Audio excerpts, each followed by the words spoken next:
I should perhaps begin by expressing a sense of eternal gratitude This is All India Radio to my Archives young report. friend whose name I do not know,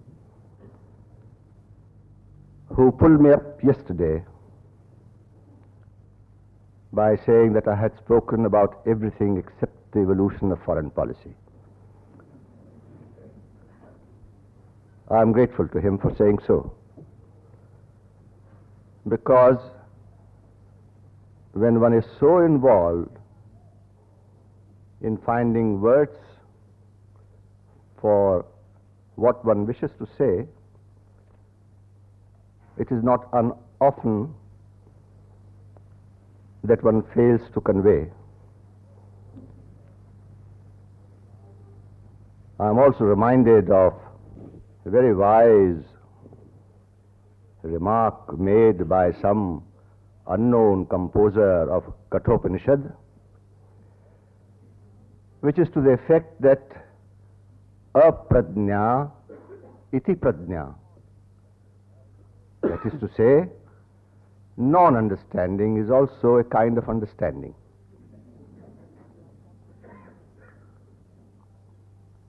And therefore I thought that it might be appropriate if I brought into focus all the ramblings of thought and ideas which I tried very inadequately to project yesterday. Briefly, I made the following points. Some of them I said were obvious, and I said that obvious often needs to be stated. And the first obvious thing I said was that This is All India Radio there can be no Archives report. meaningful discussion of a foreign policy in relation to a country unless that country is sovereign and independent. It might seem as if this recrudescence of sovereignty and independence is a kind of disease from which the less developed countries suffer. Because I'm intensely aware of the fact that as one goes to the home of sovereign nation states, they are somewhat tired with sovereignty and nationality. Because quite obviously, sovereignty and nationality have bred wars and conflicts, and history of Europe is one of the bloodiest of histories of constant war and conflict in the name of sovereignty and independence. And therefore there is a feeling there that something is wrong with sovereignty and independence. I respect that feeling. But I should like us to remember that there is another school of thought which attacks sovereignty and independence. And that is attacked by and in the name of the newly emerging sovereign states, which cut across the frontiers of existing states, namely the sovereign state of the multinational corporation. This is All India Radio And Archives some of report. the academics are involved in acting as cosmeticians to the multinationals. And they say the world has something new to offer. The skills, the technology, the capital, the mobility, the planning capacity of a multinational. And when it does it across the frontiers of the world, bringing in what is called world economy, where is the relevance of a sovereign state? And where is the relevance of independence? Because it is argued that the world today is one of interdependence and not of independence. Of course, what one would heartily welcome the evolution of a world economy and the mitigation of the rigors of sovereignty and of nation states. Recently, I was in Berlin, West Berlin, to attend a conference organized by the Club of Rome. And one of my friends, a very distinguished professor, Professor de Rougema, read a paper and said that if only we could abolish sovereign nation states, all the problems of the world would be solved. I have very high regard for men of academic distinction. There's only one thing sometimes lacking, that they build ceilings before they lay the foundations. And so he told me, and he told in his paper, that after all, God did not create sovereign states, only man created them. Obviously, although God never took me into confidence, I know that he did not create sovereign states. But then I asked him, if God did not create sovereign states, nor did God create market economy or a consumer-oriented economy, let's abolish both. And I also gave him an assurance on behalf of India, and there I exceeded the limits of propriety, that the minute he sends me a telegram that the sovereign state of France, Germany, Britain, United States abolished, India, being always motivated by idealistic consideration, will abolish sovereign state of India. But we know today that despite all the efforts, institutional or otherwise, which go into the making of what is called United Europe, the real fact is that France still pursues a foreign policy of its own. So does Germany. So does the United States. So does Britain. And therefore, while we hope that by the turn of the century, this may not be the case, we have to safeguard our sovereignty and our independence as the only shield we have against anything that might be evil in the international community. And I have not heard yet that the international community is guided by the Sermon on the Mount.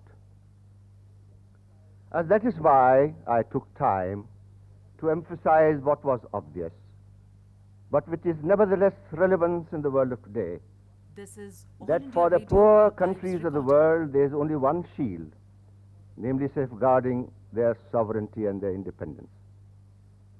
And this was not merely a reaction of a backward Indian, it was a uniform reaction of the entire developing world represented at the conference in Berlin. That's why I said it. The second point I made was, I made it for the benefit of those who are fascinated by outer indices of power. And there are many in my country who are fascinated by the outer indices of power, who count guns and missiles. And to them I said that more than guns and missiles, the sanction behind foreign policy is not merely the sovereignty and independence, but the ultimate sanction behind any foreign policy is, above all, the unity and the cohesiveness of a social structure into which that foreign policy is rooted.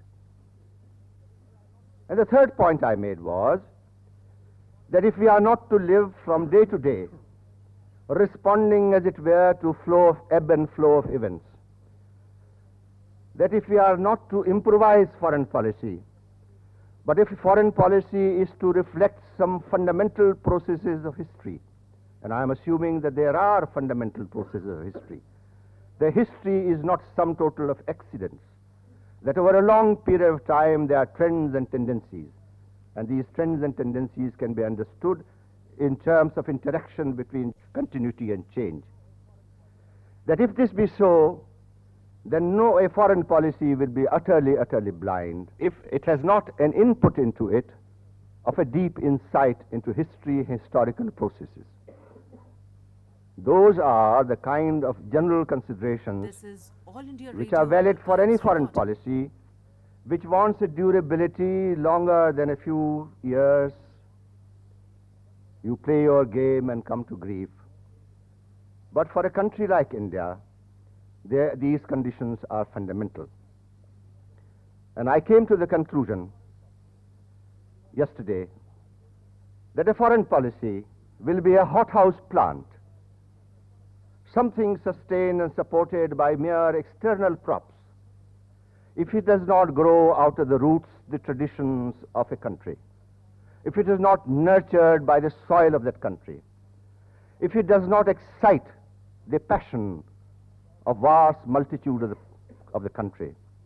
Because I submitted that the days of 18th and 19th century of secret diplomacy are long over.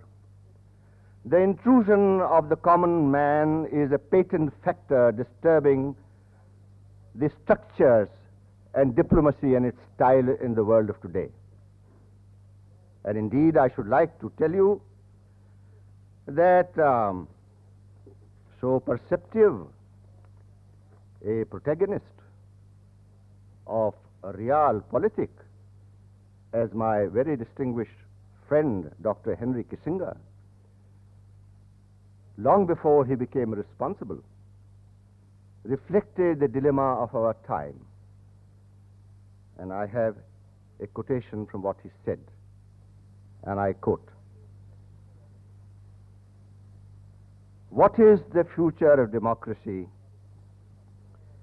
when the propagandist side of policies become more and more separated from the substantive side?" That is the dilemma of our time. That is the dilemma of the outer This is coverage All in which India Radio each nation Archives sells recording. its policy in the manner of a smart salesman of Madison Avenue, of which we have our counterparts in India, that this propagandist side of politics becomes more and more separated from the substantive side. When you say that a thing is in defense of eternal values, of truth, beauty and goodness, you suddenly discover that you are found out that the policies are not in defense of truth, beauty and goodness. Such propagandist side becomes immediately in contradiction with substantive side. So my friend Dr. Henry Kissinger says, yes, probably the solution lies in following, and this is what he says. The democracies, he says, which have been most successful have been those based on essentially aristocratic forms. True. That means in 19th century, or even in the early part of this century, if foreign policy could be conducted secretly, if the masses of people did not demand, if newspapers were not so inquisitive, if truths did not come out, then that is the ideal condition for pursuit of a foreign policy of a kind, but of a kind which contradicts the aspirations of the people.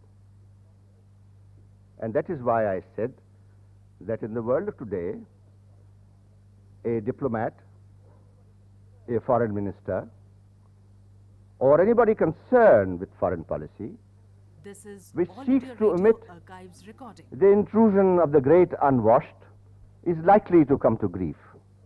I was not making an academic point, because even if my credentials are suspect, I'm sure you will not suspect the credentials of Dr. Henry Kissinger.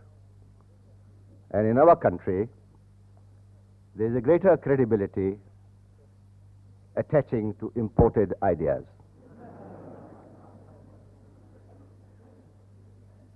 I went on, therefore, to argue that insofar as our foreign policy was, in a sense, a brainchild of Jawaharlal Nehru, it was intensely realistic, It was rooted in the traditions of our country, in the history of our country, that evoked response from the wide mass of our people, that it was realistic in the sense that it more nearly reflected the realities of situation emerging out of the Second World War. And what is the reality of the situation? For hundreds of years, the foreign policy was regarded merely as an attempt to create a structure of balance of power. It was an easy exercise, first of all because men were not conscious and they accepted the superiority and wisdom of their rulers. And therefore, they allowed foreign policy to be formulated by aristocrats. A Talleyrand here, a Metternich there, a Castlereagh there, Count so-and-so there, and so on and so forth. And they carried it out until President Wilson, in his idealism, protested at the end of the First World War that there shall be no secret clauses, that there should be open covenants openly arrived at. People said the case-hardened politicians blamed him as an idealist, but he was merely reflecting in his own perceptive way the emergence of the new dimension in international affairs. So I said that the foreign policies were merely exercises in structuring a balance of power. It was easy because, after all, in the 19th century and up to the beginning of the Second World War, it was an easy exercise to structure a balance of power of few sovereign states. France, Germany, before the First World War, Austro-Hungarians, the Ottoman Turks, who were deemed to be sovereign, the Tsarist Russia. And if one could have a permutation and combination of this, which Sir Winston Churchill lyrically described in the first volume of his war memoirs, saying, "Witness the great tradition of 400 years of British history. We have combined with France against Germany, with Germany against France. We have combined with Spain against France and France against Spain. And ultimately we have come out successful." That was easy. That was quite easy. Because after all, in terms of sheer numbers, the permutations and combinations of 4 variables are easily determined. 4 into 3 into 2 into 1 and so on.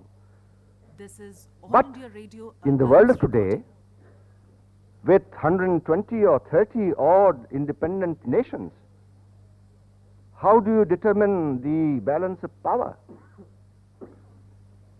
Although we have new concepts of balance of power called mobile balance of power, not fixed balance of powers, a quadrilateral balance of power, a quadripartite balance of power between United States, Soviet Union, Western Europe, Japan and China. But the rub is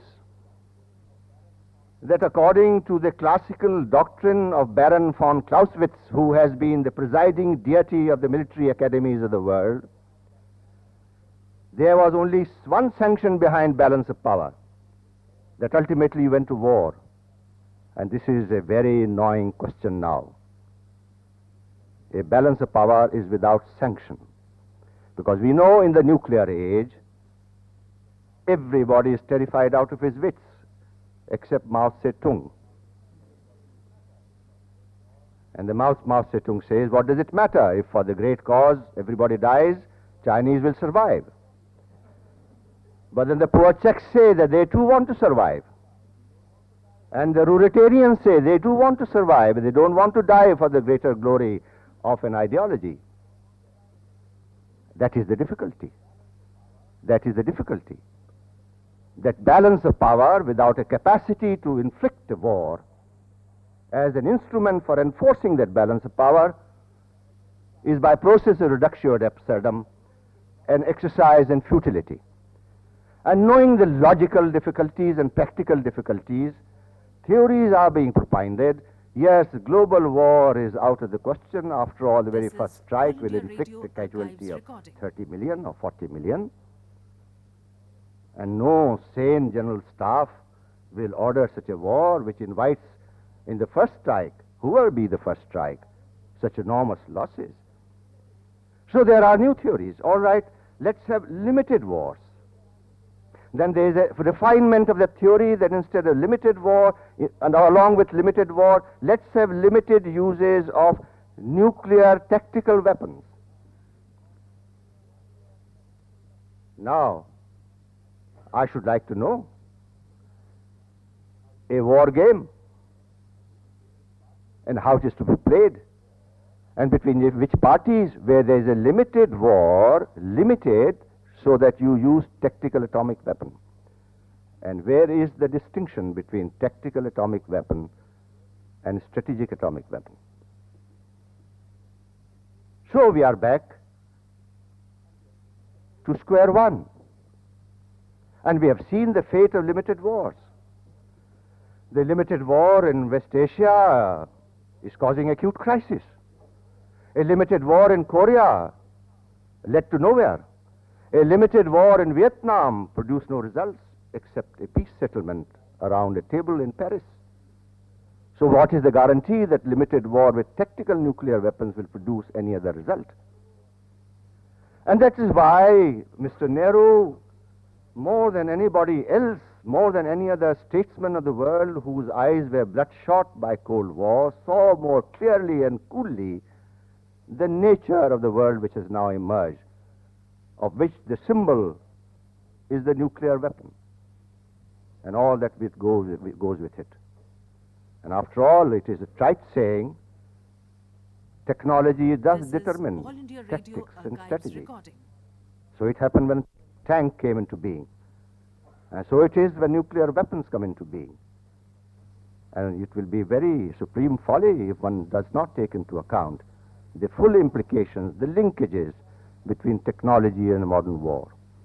And so I come back that the Indian foreign policy, as conceived and conceptualized, was a truer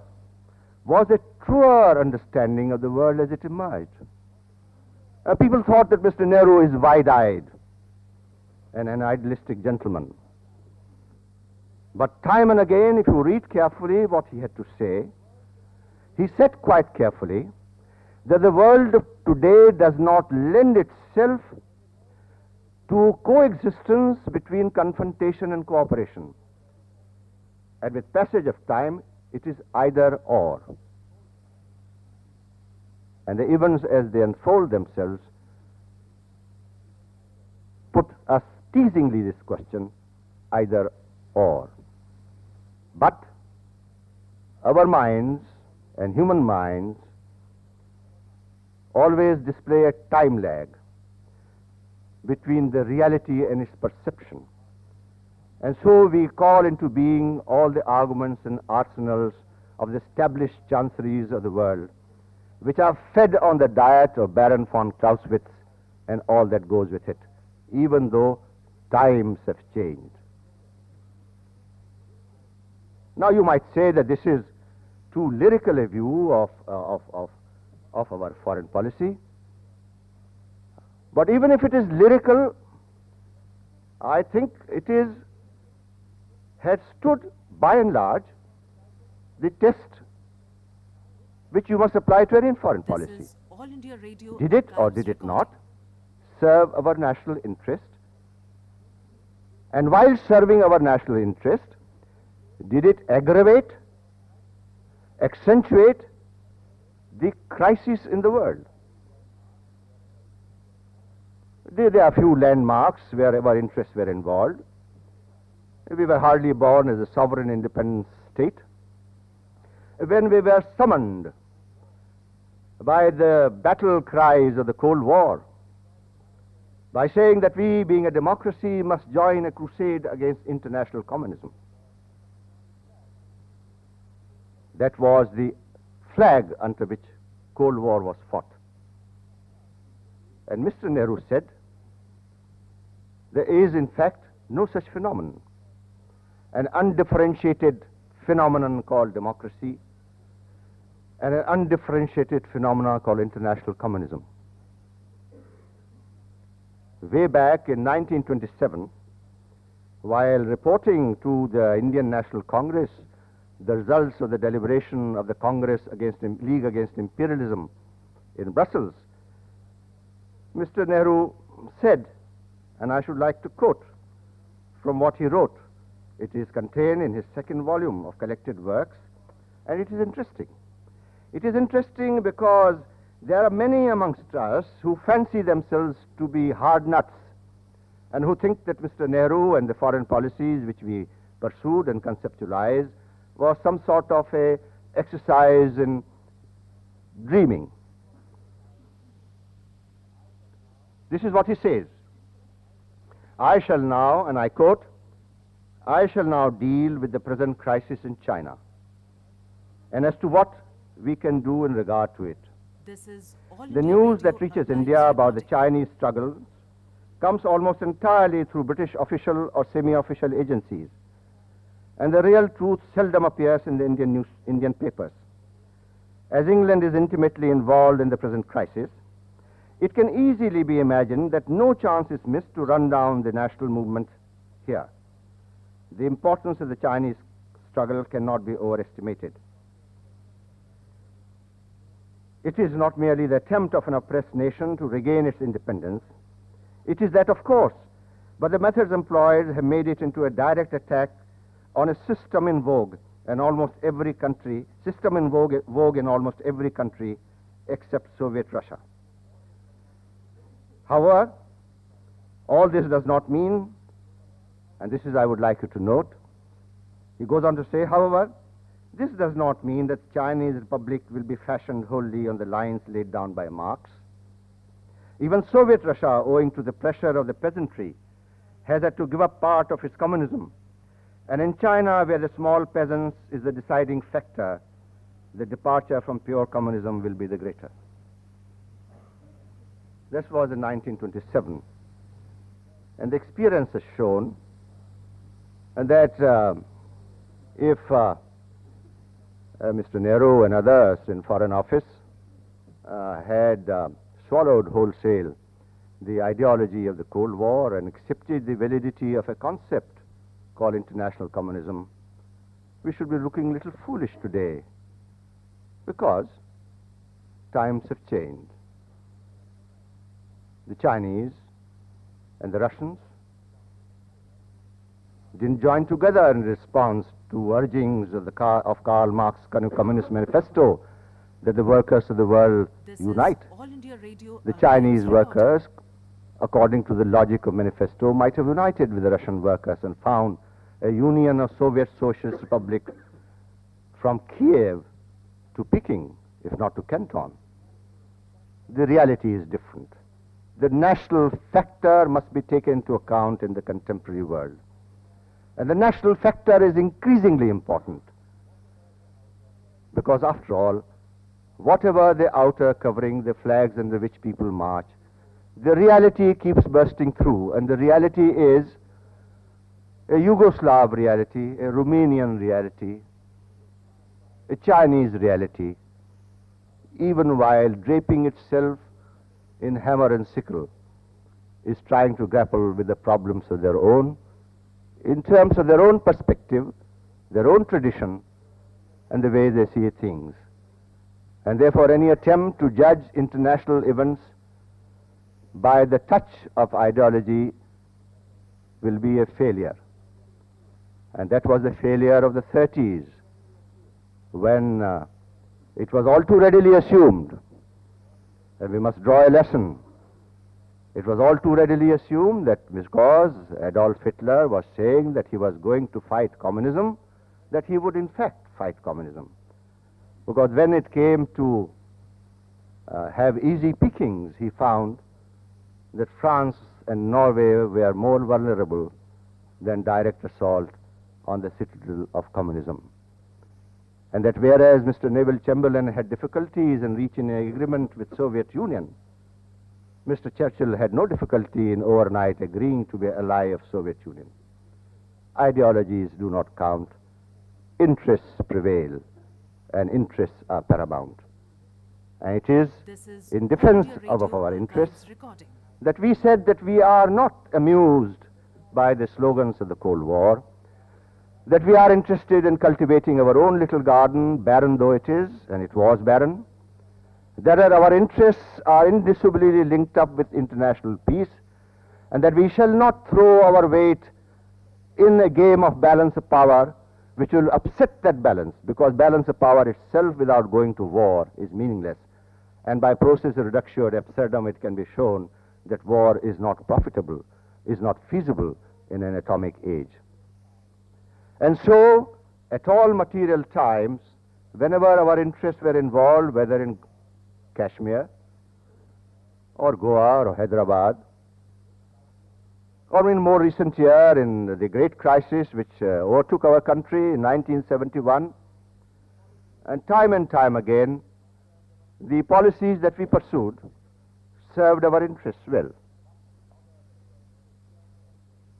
But in order that our interests may be served well, one thing must be borne in mind, that one must never confuse one's feelings, howsoever aroused, with the stern necessities of facts as they are. I give you a simple example. In 1971, 25th of March, something began. Didn't begin in our country, it began in a neighboring country. As a result of which, gradually people began to flee. If Bangladesh had been somewhere near Alaska, we wouldn't have worried, because then they might have overflown into United States. But they didn't flow into United States, they flowed into our territory. This is 10 million people. Naturally, in those days, in Bengal, with our conditions, people were worked up. They said, something must be done. And I remember many people, many wise people, said, this is intolerable. We must do something about it. And one of the slogans coined was, you must give recognition to the Mujibnagar government, which was formed in April. And I submit to you that if we had given in to that feeling under the weight of pressure at that time, we would have long been defeated. Why? Because for the simple reason that we may convince ourselves the Bangladesh movement was a genuine movement of the people of Bangladesh, having a history, a tradition of its own. But the world at large was not convinced. The world at large was still dominated by the idea that there is a running fight between Pakistan and India, and in which, because India is bigger and more strong, therefore Pakistan is presumed to be right in terms of sympathies. And because Pakistan always accused India of interference, and therefore normal conclusion would have been that the Bangladesh movement is not something which is independent, but it was merely a part of machinations of India. And therefore we had to pay a price in waiting patiently to convince the world at large that Bangladesh movement was legitimate, without which neither Soviet Union, which was hesitant at first, nor indeed Britain and France, which later became neutral in Security Council, would have accepted the major plank of India, that the struggle in Bangladesh is a genuine struggle of the people there, that we are the sufferers, that we have a legitimate cause, and that we are right in defending our legitimate cause. I am giving this by way of example because in the realm of international affairs, feelings are important, but facts must be subordinated to feelings. And so, in all these years, our foreign policy, founded as it has been on the fundamental realities of the present-day contemporary world have stood the test of time. There remains, of course, the large question of China.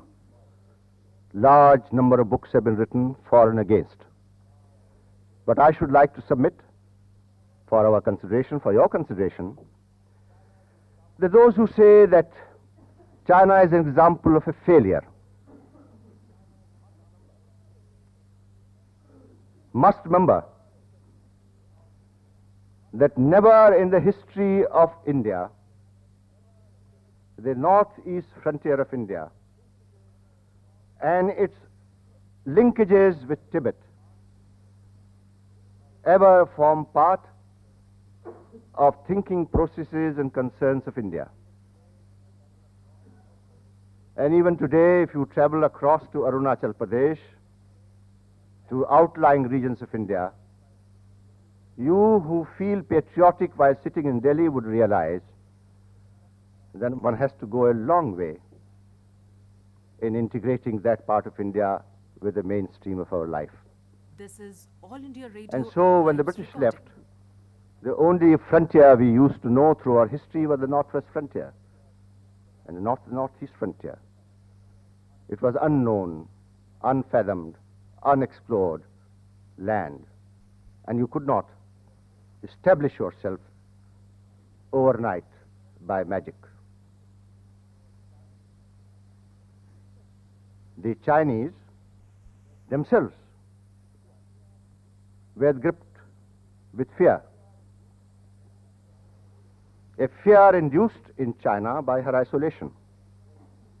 In fact, when Chinese Revolution took place in 1949, one of the anxious debates in which I was a minor participant was the debate what to do with Chinese Revolution and China. And the wiser councils at that time, and Mr. Ernest Bevin showed wisdom at least in this, was of the view, and we in the Commonwealth at that time agreed, that Chinese Revolution must be treated differently. That we must not induce in China, which is always xenophobic, as I submitted to you yesterday, that the Chinese have never had a foreign office until 1861, and the Chinese tended to deal with the affairs of the outside world by a Chinese institution called Hall for the Governance of Barbarians. This Chinese tradition. Middle Kingdom, center of the universe, salt of the earth, the great Chinese people. That they will turn inwards. They will be more suspicious than almost anybody else. That suspicion was fed by a variety of influences working at that time in the context of Cold War and good Indo-Chinese relations in Tibet. And whether the Tibetan uprising was organized or not, it took place. And the Chinese suspicions were aroused. This does not mean that what the Chinese did in 62 was justified. Nor does it mean that the enunciation of doctrines of peaceful coexistence were wrong. In fact, it is rather remarkable that the doctrines of peaceful coexistence in the world today are finding wider and wider acceptance. In fact, I have here a book which is a statement of my good friend Dr. Henry Kissinger, which is titled The Imperative of Coexistence. So I can assure you that coexistence is not a dirty word anymore. It is a respectable thing. So there was nothing wrong in our anticipating the imperatives of coexistence in 1954. But we could not anticipate the Chinese behavior pattern, because Mr. Chu En Lai was of the view that there was always something sinister in Indian policy, and that's what he wrote in one of his last letters. And so you say that it was a failure. Well, in a sense, it was a failure because we did not succeed in preventing Chinese. But in the international affairs, single battles, single incidents do not decide the issue. And I have personally no doubt that with passage of time, as the Chinese get more relaxed within themselves, as their isolation breaks down, they too would change. This is All India Radio. But when the Chinese say to us, we want friendship with China, we want friendship with India on the ground, as Mr. Mao Zedong says, that Indian people are great people, Chinese people are great people, and two cannot be hostile forever, we said, Amen. But the only point is, between India and China, is not so much the frontier question. The question is simple. Question is, must country A tell us who should our friends be, with whom we should buy our animosities, Now, we are not anxious to buy animosities, although we are anxious to buy friendship. And that is the crux of the matter. Why should we give up friendship, let us say, with Soviet Union, for earning the friendship of China? Any more than we would say to Soviet Union that in order to be friend with us, you should give up friendship with country A, B, or C. This kind of conceptual framework is not adequate for the world of today. And that is the essence and substance of our trouble with China. However, personally, I am not pessimistic. I think with 5-10 years, China will be calm and composed. And then we shall gradually build up a relationship which is mutual and beneficial, but which is not exclusive, because exclusive relationships are out of date in the world of today. Radio Archives recording. There's one other point which I should like to dwell upon, and that is the thing called non-alignment. It has gone round, both in the world at large and unhappily in our own country, that India's foreign policy is one of non-alignment. Nothing is further from truth. Non-alignment was merely a means and methods of achieving certain foreign policy aims at a particular time and a particular place. The fundamental thing about India's foreign policy, as indeed any country's foreign policy, is to safeguard our independence, our sovereignty, our integrity, and to see that our country is enabled to develop as we wish it to develop. Those remain the fundamental aspects of our aims of our foreign policy. And when the world was divided into warring camps, we merely said, gentlemen, we are non-aligned in respect to this conflict. We abstained from voting. And in those days, the pattern of voting was 55 on one side, 5 on another, poor India raising her hand in abstention. That was the scene. And many of our people who are faint hearts, and they are few, said, oh, we are friendless, that we are just alone. But look at how things have changed. This is Classical All India majorities Radio have Archives disappeared. recording. Now tyrannical majorities have appeared. Nobody bothered in those days that poor little 5 or 1 or 2 were being steamrollered by a majority. Things have changed. And now we have a tyranny of the majority instead of tyranny of the minority. Who was right? Were we right when we said that we shall not be drilled and dragooned into the vortex of Cold War? And in the early days, in the Stalinist period, when he tended to see world in ideological terms, we were called running dogs of imperialism of one sort or another. And one can be quite certain that we are virtuous so long as we are abused. It's only when we are being patted that we may have cause for concern. So, ladies and gentlemen, non-alignment was never a foreign policy of India. The foreign policy of India was to safeguard, promote, protect its interests, and above all, its independence, newly won independence, which we jealously wanted to safeguard.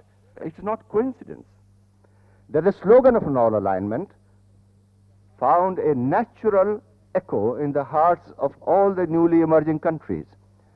Because the newly emerging countries had nothing else except sovereignty and independence. Because all of them are poor,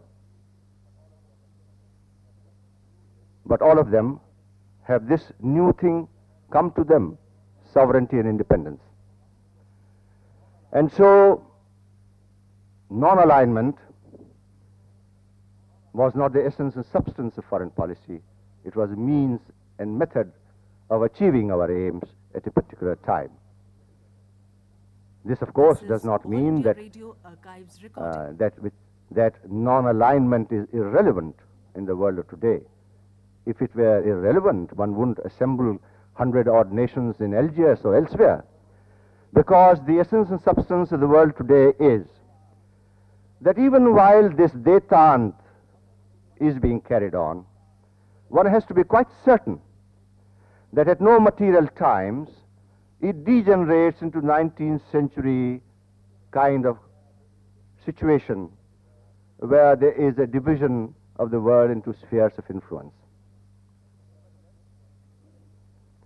But nevertheless, the compulsions of détente are there, as I have said, because there is no other go. And may I then again read out to you what is a current scripture, namely anything which is said by Saint Henry Kissinger. This is what he says, and please listen carefully. In cataloguing the desirable, we must take care not to jeopardize what is attainable. Might I comment one? Indian mind is perpetually fascinated by desirable and not what is attainable. We have always responded to immortal slogan of Satyam Shivam Sundaram without attaining Sat, Sundar or Shiv. But in the Secretary of State for the United States, we have a man of realism. In cataloguing the desirable, he says, we must take care not to jeopardize what is attainable. We must consider what alternative policies are available and what their consequences would be.